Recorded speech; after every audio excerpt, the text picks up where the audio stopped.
Hello friends, आप सभी का स्वागत है हमारे channel government rules made easy के इस नए वीडियो में।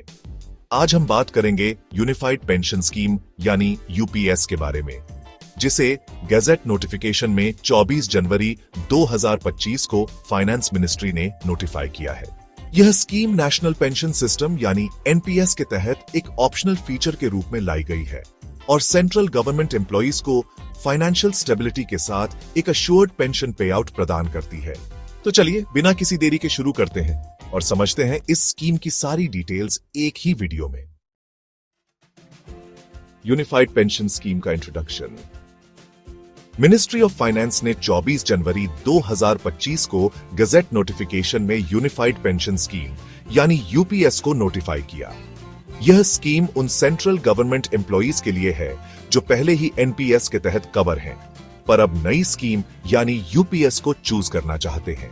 इसका मतलब एम्प्लॉइज के पास अब दो ऑप्शंस होंगे, जिसमें या तो वह एग्जिस्टिंग एनपीएस में बने रहें या यूपीएस को चूज करें।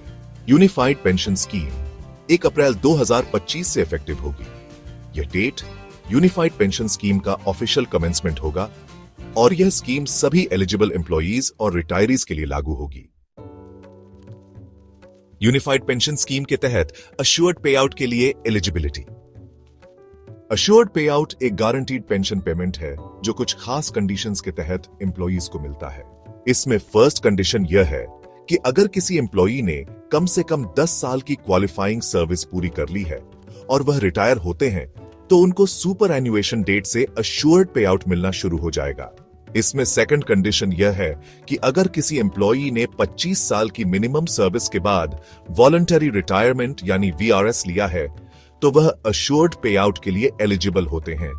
लेकिन अश्योर्ड पे आउट का पेमेंट तभी शुरू होगा जब वह अपनी नॉर्मल सुपर एन्युएशन एज तक पहुंचते हैं। इसमें थर्ड कंडीशन यह है कि अगर सरकार फंडामेंटल रूल्स 56J के प्रोविजंस के तहत किसी एम्प्लॉई को रिटायर करती है तो भी उन्हें रिटायरमेंट डेट से अश्योर्ड पे आउट मिलेगा। अब आप सोच रहे होंगे कि ये फंडामेंटल रूल्स 56J का प्रोविजंस आखिर क्या है। दोस्तों, अगर गवर्नमेंट ऑफिशियल की इंटेग्रिटी या वर्क इफेक्टिवनेस में कमी हो तो फंडामेंटल रूल्स 56J के तहत सरकार के पास पूरा अधिकार है कि वह किसी भी गवर्नमेंट ऑफिशियल को पब्लिक इंटरेस्ट के नाम पर टाइम से पहले रिटायर कर सकती है। तो दोस्तों, फंडामेंटल रूल्स 56J के प्रोविजंस के तहत यह रिटायरमेंट पेनल्टी नहीं होती, इसलिए इसके बाद भी एम्प्लॉइज यूपीएस के लिए एलिजिबल होते हैं। लेकिन अगर एम्प्लॉई को डिसिप्लिनरी एक्शन या मिसकंडक्ट की वजह से सर्विस से हटाया गया है या फिर ग्रेव ऑफेंसेस के कारण सर्विस से डिसमिस किया गया है तो वह अश्योर्ड पे आउट के लिए एलिजिबल नहीं होते। और अगर एम्प्लॉई रिक्वायर्ड सर्विस कंडीशंस पूरी किए बिना रिजाइन करता है तो इस केस में भी वह अश्योर्ड पे आउट के लिए एलिजिबल नहीं होगा। यूनिफाइड पेंशन स्कीम के बेनिफिट्स। यूपीएस के बेनिफिट्स एम्प्लॉइज को उनकी सर्विस ड्यूरेशन और रिटायरमेंट कंडीशंस के बेसिस पर मिलते हैं। इसमें फर्स्ट बेनिफिट है फुल अश्योर्ड पे आउट, जिसमें एम्प्लॉइज को उनकी सुपर एन्युएशन से पहले के 12 मंथ्स की एवरेज बेसिक पे का 50% मिलता है। फुल अश्योर्ड पे आउट तब मिलता है जब एम्प्लॉई कम से कम 25 इयर्स की क्वालिफाइंग सर्विस पूरी कर लेता है। सेकंड बेनिफिट है प्रोपोर्शनेट पे आउट फॉर लेसर सर्विस, जिसमें अगर किसी एम्प्लॉई की सर्विस 25 इयर्स से कम हो तो उनका पे आउट उनकी सर्विस लेंथ के हिसाब से प्रोपोर्शनेट होगा। इसमें थर्ड बेनिफिट है मिनिमम गारंटीड पे आउट, जो उन एम्प्लॉइज को मिलता है जिन्होंने कम से कम 10 इयर्स की क्वालिफाइंग सर्विस पूरी की हो। उन्हें मिनिमम 10,000 रुपए पर मंथ का गारंटीड पे आउट मिलता है, जो एम्प्लॉइज को सुपर एन्युएशन के समय दिया जाता है। फोर्थ और लास्ट बेनिफिट है वॉलंटरी रिटायरमेंट, जिसमें अगर किसी एम्प्लॉई ने 25 इयर्स की क्वालिफाइंग सर्विस पूरी कर ली है और वॉलंटरी रिटायरमेंट लेता है तो उसका अश्योर्ड पे आउट उसकी नॉर्मल सुपर एन्युएशन एज से शुरू होता है। यूपीएस के अंडर पे आउट होल्डर की डेथ के केस में फैमिली को भुगतान। अगर रिटायर्ड एम्प्लॉई की सुपर एन्युएशन के बाद डेथ हो जाती है तो लीगली वेडेड स्पाउस को फैमिली पे आउट मिलेगा, जो रिटायर्ड एम्प्लॉई के एंटाइटलमेंट का 60% होगा। एग्जाम्पल के लिए, अगर रिटायर्ड एम्प्लॉई 30,000 रुपए का अश्योर्ड पे आउट ले रहा था तो स्पाउस को 30,000 का 60% यानी 18,000 रुपए पर मंथ का पे आउट मिलेगा। इसके अलावा डियरनेस रिलीफ यानी डीआर भी एप्लीकेबल होगा। इस केस में अगर डीआर का रेट 10% है तो स्पाउस को 18,000 प्लस 1,800 डीआर यानी कुल 19,800 रुपए पर मंथ मिलेगा। यूपीएस में लंप सम पेमेंट की फैसिलिटी। सुपरएन्युएशन के समय एम्प्लॉइज को एक लंप सम पेमेंट भी मिलता है जो उनके मंथली इमोल्यूमेंट्स यानी बेसिक पे प्लस डीए के 10% के हिसाब से हर कंप्लीटेड 6 मंथ पीरियड के लिए होता है। एग्जाम्पल के लिए, अगर एक एम्प्लॉई का बेसिक पे 50,000 रुपए है और डीए 25,000 रुपए है तो उनके मंथली इमोल्यूमेंट्स 75,000 रुपए होंगे। इस केस में अगर एम्प्लॉई ने 30 साल की सर्विस की है तो इसके अकॉर्डिंग उन्होंने 60 कंप्लीटेड 6 मंथ पीरियड्स का सर्विस किया है। इसलिए लंप सम पेमेंट कैलकुलेशन में हर 6 मंथ पीरियड के लिए 75,000 रुपए का 10% 7,500 रुपए होता है और 60 पीरियड्स के लिए यह कुल लंप सम पेमेंट 4,50,000 रुपए होगा। यह लंप सम पेमेंट एक बार का बेनिफिट है और अश्योर्ड मंथली पे आउट को बिल्कुल अफेक्ट नहीं करता। इस नोटिफिकेशन के तहत बेसिक पे में मेडिकल ऑफिसर्स को दिया जाने वाला नॉन प्रैक्टिसिंग अलाउंस यानी एनपीए भी शामिल होगा जो प्राइवेट प्रैक्टिस के बदले दिया जाता है और उनका एनपीए भी यूपीएस के कॉन्ट्रीब्यूशंस और बेनिफिट्स कैलकुलेट करते समय कंसिडर किया जाएगा ताकि उन्हें स्कीम का फुल बेनिफिट मिल सके। यूनिफाइड पेंशन स्कीम के तहत कॉर्पस मैनेजमेंट और contributions. Unified pension scheme two part corpus system establish करती है जो इंश्योर करती है कि एम्प्लॉइज के लिए एक सिक्योर रिटायरमेंट प्लान हो। इस 2-पार्ट कॉर्पस सिस्टम में इंडिविजुअल कॉर्पस और पूल्ड कॉर्पस शामिल है जिसमें एम्प्लॉई और सेंट्रल गवर्नमेंट दोनों का कंट्रीब्यूशन होता है। सबसे पहले बात करते हैं इंडिविजुअल कॉर्पस की। यह कॉर्पस हर एम्प्लॉई के लिए स्पेसिफिक होता है जो एम्प्लॉई और सेंट्रल गवर्नमेंट के कंट्रीब्यूशन से बनता है। इसमें एम्प्लॉई अपने बेसिक पे प्लस डियरनेस अलाउंस का 10% कंट्रीब्यूट करता है और सेंट्रल गवर्नमेंट भी बेसिक पे प्लस डीए का 10% कंट्रीब्यूट करती है जो एम्प्लॉई के कंट्रीब्यूशन के बराबर होता है। दूसरी तरफ पूल कॉर्पस एक कलेक्टिव फंड है जो सेंट्रल गवर्नमेंट मेंटेन करती है और इस फंड का उपयोग सभी एम्प्लॉइज के अश्योर्ड पे आउट्स के लिए होता है। इसमें एक इंपॉर्टेंट बात यह है कि सेंट्रल गवर्नमेंट पूल कॉर्पस में बेसिक पे प्लस डीए का 8.5% एक्स्ट्रा कंट्रीब्यूट करती है। दोस्तों, पूल कॉर्पस जो सेंट्रल गवर्नमेंट के एडिशनल कंट्रीब्यूशन से बनता है उसके इन्वेस्टमेंट डिसीजंस सिर्फ सेंट्रल गवर्नमेंट के हाथ में होंगे और सेंट्रल गवर्नमेंट यह इंश्योर करेगी कि एडिशनल कंट्रीब्यूशंस को ऐसे इन्वेस्ट किया जाए जो स्कीम की लॉन्ग टर्म सस्टेनेबिलिटी को सपोर्ट करे और एम्प्लॉइज के अश्योर्ड पे आउट्स को मेंटेन करे।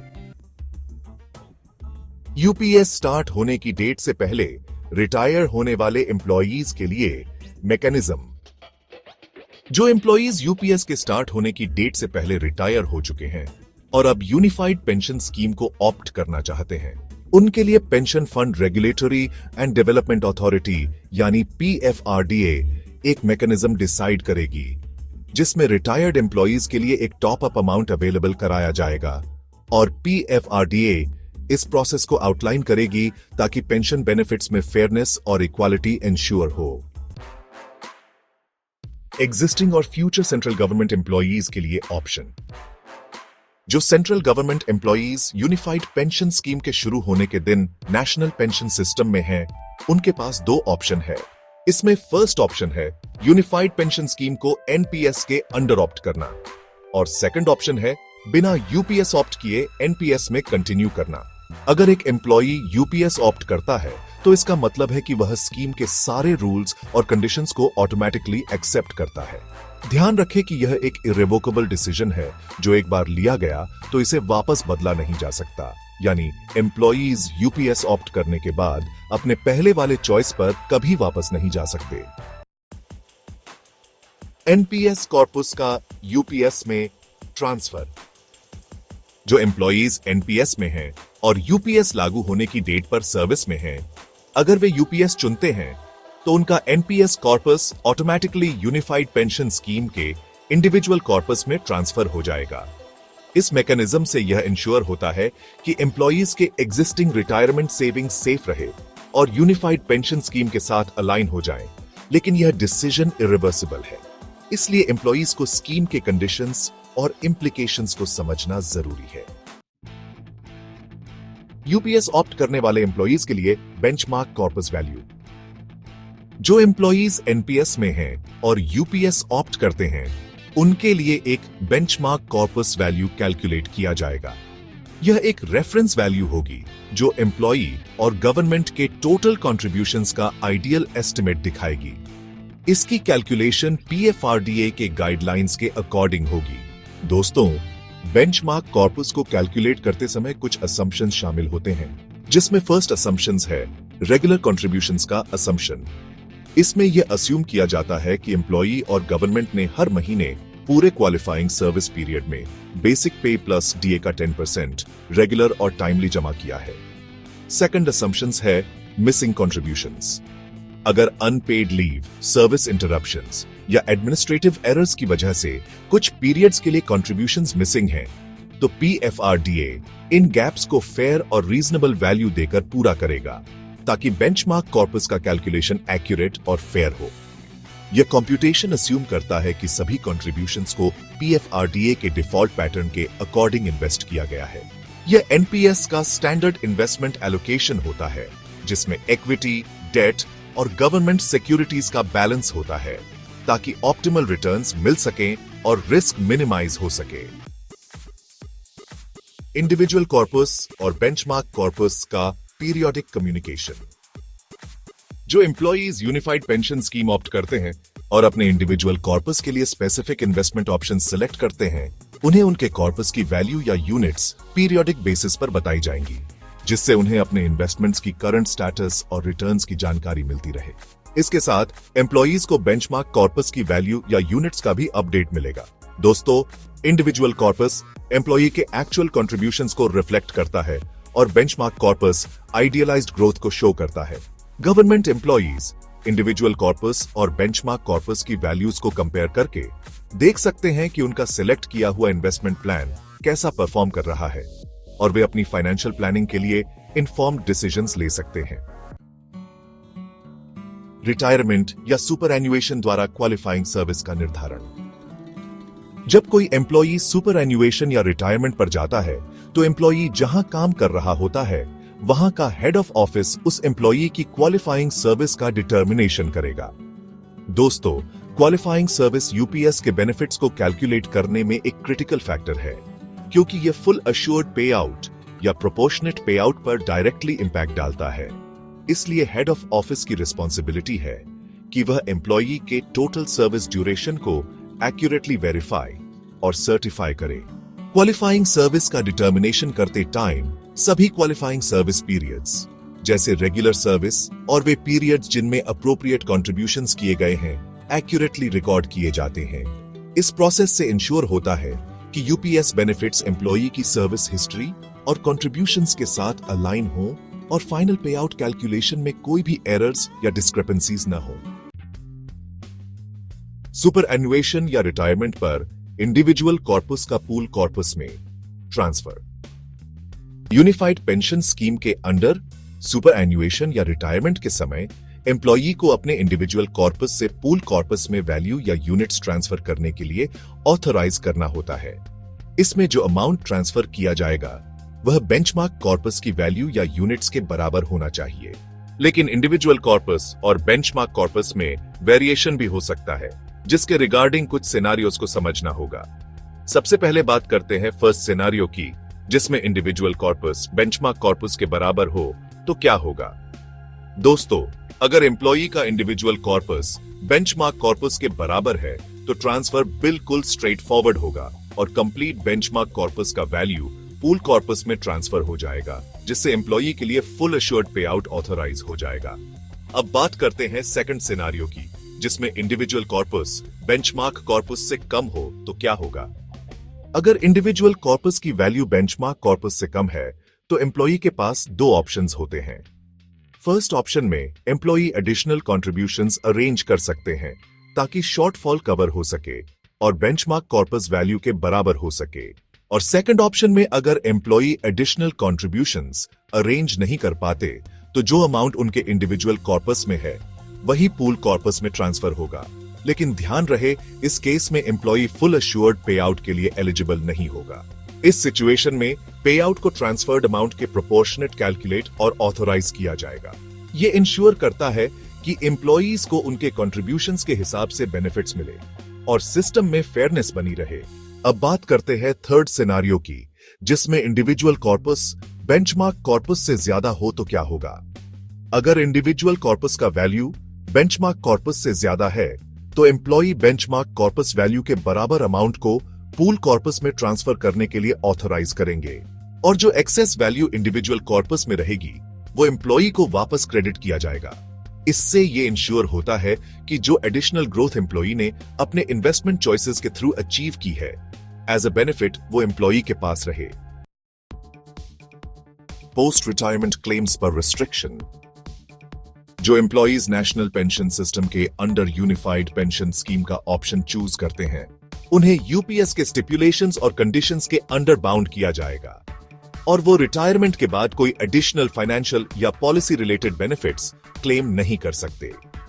जैसा कि मैंने बताया है कि यूपीएस का ऑप्शन चूज करना फाइनल और बाइंडिंग होता है, इसलिए एम्प्लॉइज को अपनी चॉइस केयरफुली इवैल्यूएट करनी होती है, क्योंकि एक बार ऑप्शन चूज करने के बाद वो प्रीवियस पेंशन सिस्टम पर वापस नहीं जा सकते और फ्यूचर पॉलिसीज के साथ एडजस्ट करने की डिमांड नहीं कर सकते। पास्ट रिटायरीज को बेनिफिट्स का एक्सटेंशन। वे एम्प्लॉइज जो एनपीएस के तहत यूपीएस लागू होने से पहले रिटायर हो चुके थे, उन रिटायरीज पर भी यूनिफाइड पेंशन स्कीम के प्रोविजंस लागू होंगे। उन रिटायरीज को सुपर एनुएशन डेट से लेकर यूपीएस लागू होने की तारीख तक के अरियर्स दिए जाएंगे और इन अरियर्स पर पीपीएफ इंटरेस्ट रेट्स के अनुसार ब्याज दिया जाएगा।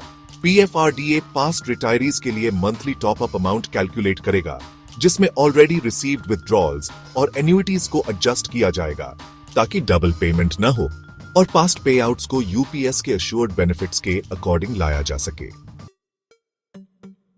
डिसिप्लिनरी प्रोसीडिंग्स के तहत एम्प्लॉइज के लिए स्पेशल प्रोविजंस। जो एम्प्लॉइज डिसिप्लिनरी प्रोसीडिंग्स का सामना कर रहे हैं, चाहे ये डिसिप्लिनरी प्रोसीडिंग्स सुपर एनुएशन के टाइम चल रहे हों या रिटायरमेंट के बाद इनिशिएट किए गए हों, उनके अश्योर्ड पे आउट के लिए यूपीएस के अंडर स्पेसिफिक प्रोविजंस अलग से नोटिफाई किए जाएंगे। यूनिफाइड पेंशन स्कीम के की टेकअवेज। फाइनेंस मिनिस्ट्री ने यूनिफाइड पेंशन स्कीम को एनपीएस के अंतर्गत एक ऑप्शनल फीचर के रूप में 24 जनवरी 2025 को लॉन्च किया। यूपीएस 1 अप्रैल 2025 से प्रभावी होगा और सभी एलिजिबल सेंट्रल गवर्नमेंट एम्प्लॉइज और रिटायरीज पर लागू होगा। एम्प्लॉइज को अश्योर्ड पे आउट के लिए कम से कम 10 साल की क्वालिफाइंग सर्विस पूरी करनी होगी।